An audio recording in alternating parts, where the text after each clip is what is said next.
বিসমিল্লাহির রহমানির রহিম। আসসালামু আলাইকুম। এটা হলো সুস্বাদু লাউ তরকারি। আর এই লাউ তরকারিটা আমি কী উপকরণ দিয়ে কীভাবে রান্না করলাম আপনাদের সাথে প্রতিটা স্টেপ স্টেপে শেয়ার করব।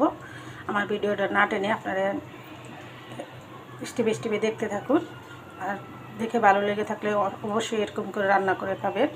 ভিডিওটা বড় না করে এখানে রেখে দিলাম। আসসালামু আলাইকুম, আপনারা দেখতে থাকুন। বিসমিল্লাহির রহমানির রহিম। আসসালামু আলাইকুম। আজকে রান্না করব হলো লাউ নিরামিষ। আর নিরামিষ লাউটা আমি কীভাবে রান্না করব আপনাদের সাথে শেয়ার করব। মাছ দিব না এটাতে, আমি একদম সব নিরামিষ করে রান্না করব। এখানে আমি কড়াই বসিয়ে দিয়েছি।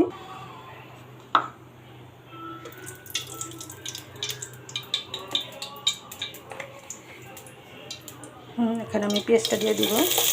আর আমি রান্নার সময় সব সময় আপনাদেরকে সতর্কবাণী দিয়ে থাকি, আপনারা রান্না করার সময় সব সময় চুলার আঁচটা কমিয়ে রান্না করবেন।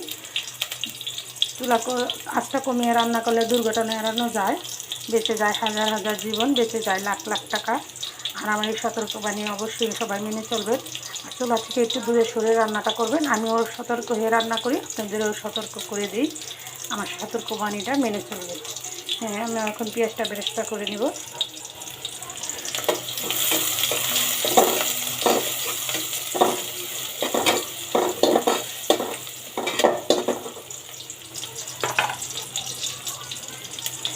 দিয়ে দিব হাফ চামচ হলুদের ফাঁকি, দিয়ে দেবো সামান্য একটু মরিচের ফাঁকি বেশি দেওয়া যাবে না, ঝাল হয়ে যাবে।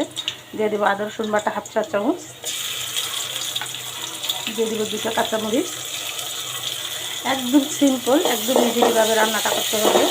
লাউ তরকারি আমরা গরুর মাংসের মতো মশলা দিয়ে খাই না, আমরা সাদা সিধা রান্না করি। আর এই লাউ তরকারি সাদাটাই ভালো, অল্প মশলা দিয়ে। এটা স্বাস্থ্যের জন্য ভালো, পেটের জন্য ভালো। আর গরু মাংস দিয়ে যেটা রান্না করবে সেটাতে তো অবশ্যই মশলা বেশি দিতে হবে। মশলাটাতে নেট কিছুটা পানি দিয়ে দেবে।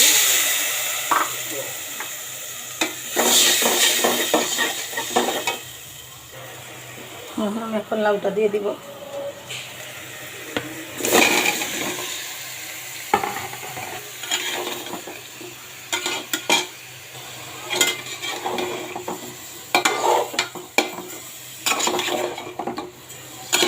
এত সুন্দর একটা কালার চলে আসছে।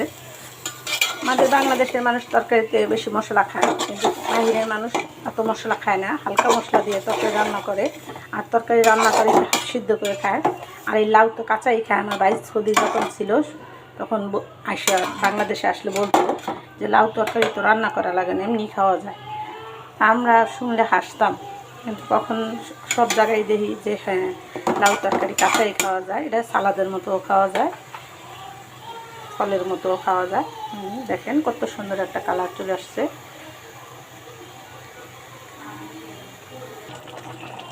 লাউটা আমার এখানে হয়ে গেছে, দেখেন একদম সুন্দর একটা সবুজ সবুজ কালার আসছে। আর এই লাউ তরকারিটা আমি আরও 5 মিনিট রান্না করবো। 5 মিনিট পর আমি এখানে একটু সামান্য জল দিয়ে দেবো। আপনারা ওরকম কষিয়ে 5 মিনিট রান্না করবেন। লাউ বেশিক্ষণ রান্না করতে হয় না, বেশিক্ষণ রান্না করলে টক হয়ে যায়। আমার মা চাচিরা বলতো যে লাউ তরকারি বেশি জাল দিলে টক হয়ে যায়। আমি সেভাবেই রান্না করি। আমার শাশুড়িও এরকম রান্না করতো, মা এরকম রান্না করতো, আমিও সেরকমই রান্না করি। আর আপনাদের সাথে শেয়ার করলাম আমার এই রান্নাতে আমি কী মশলা উপকরণ কী দিয়ে রান্নাটা করলাম, প্রতিটা স্টেপে আপনাদের সাথে শেয়ার করলাম। আপনারা ওরকম করে সুস্বাদু লাউ তরকারি রান্না করে খাবেন। আমার ভিডিওটা ফলো করবেন কীভাবে আমি কী রান্না করলাম। আমি একটু ঝোল দেবো এটাতে।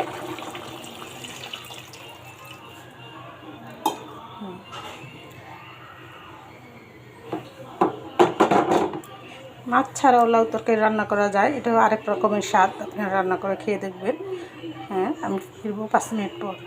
আসুন 5 মিনিট পর দেখুন আমার লাউ তরকারিটা রান্না করা হয়ে গেছে। একদম ইজিলিভাবে লাউ তরকারি রান্না করা হয়ে যায়। আপনারা যারা মেসে থাকেন, প্রবাসে, যারা ঢাকা শহর থাকেন, রান্না করে খেতে চান, তারা অবশ্যই আমার ভিডিওগুলো না টেনে স্টেপে দেখবেন। আর এরকম করে সুস্বাদু তরকারি রান্না করে খাবেন। মনে হবে যে ঘরে বসে মায়ের হাতে রান্না খাইতেছেন। হ্যাঁ, আমি এখন দিয়ে দেবো ধনে পাতা।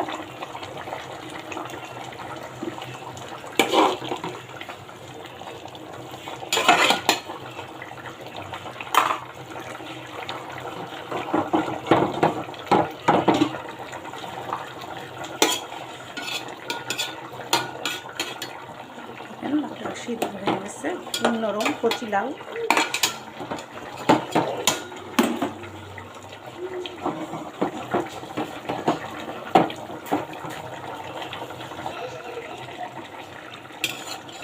ভিডিওটা বড় না করে এখানে রেখে দিলাম।